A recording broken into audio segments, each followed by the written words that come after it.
The future is taking shape in the laboratories of Siemens. Here, the vision of tomorrow's mobility is becoming a reality. The roads of the future, they belong to electric cars. These vehicles will obtain their power from renewable sources. In other words, from wind, water, and the sun. What's more, their batteries will one day make our power grids more flexible and more stable. When the cars are not being driven, they will be able to store surplus electricity, for example, from wind power. And when more power is needed, these vehicles will be able to return their energy back into the grid. A fantastic vision of the future? Yes, but also realistic. After all, the journey into the future of mobility is also a journey into the past. Electric cars are not an invention of the 21st century. In fact, they were used in Berlin more than 100 years ago as a normal means of transportation. The electric cars of that time had several advantages over gasoline-powered vehicles. No bothersome cranking to start the car, no irritating smell of gasoline, and the ride was a lot less jerky.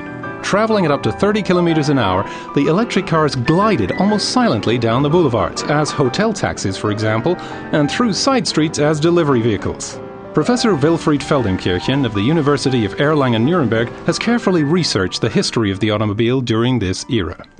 Automotive construction at the end of the 19th century and at the start of the 20th was in its infancy in some ways.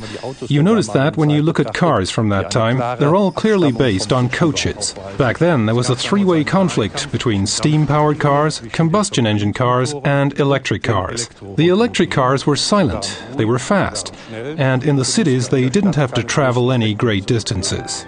Siemens Schuckert built a particularly elegant electric vehicle at the beginning of the 20th century, the electric Victoria. With a starting price of 11,000 Deutschmarks, the Victoria was beyond the reach of most people, but that served to make it even more desirable. The car's battery allowed trips of up to 80 kilometers.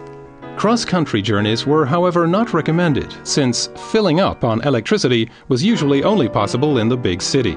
This was one of the reasons why the gasoline-powered internal combustion engine eventually won the race, or at least the first lap. The continual decline of oil prices was another reason. Electric car production peaked in 1912. After that, production throughout the world declined. In 1901, almost half the cars on the streets of New York ran on electricity, but by mid-century they had practically disappeared. Yet now, at the beginning of the 21st century, the electric vehicle appears ready to take center stage. With the emergence of hybrid vehicles in recent years, electric cars have begun to reappear on the streets of New York and Berlin. But it's not nostalgia that's making e-mobility a promising future technology, it's necessity. Oil is becoming more scarce and more expensive. In addition, fossil fuels contribute to global warming. Therefore, we must switch to green energy sources, the sooner the better. But driving a modern electric vehicle does not mean driving with less fun or excitement. So it's no surprise that former Formula One driver Heinz-Harald Frentzen was thrilled when he took an electric car for a spin on the Salzburg Ring racetrack. Well, as you can hear, you can't hear a thing.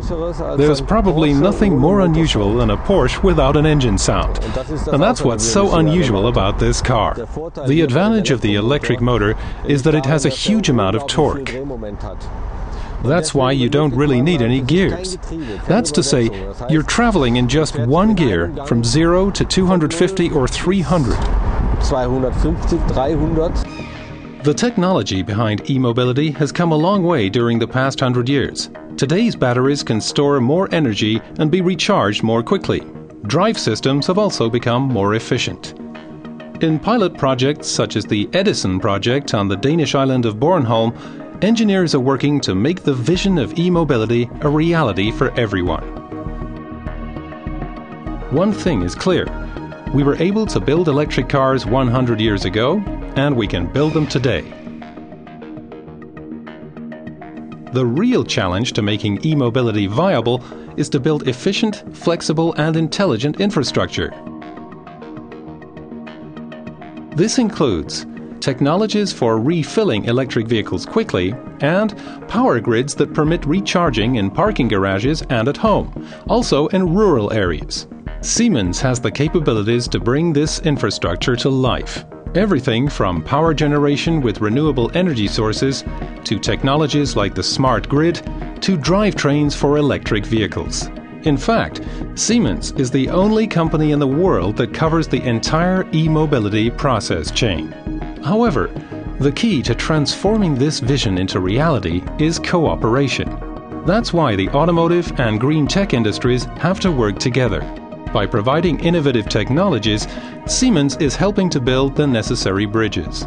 For the researchers in Siemens labs, the question is no longer whether most of us will switch over to electric cars, but when. The future has begun.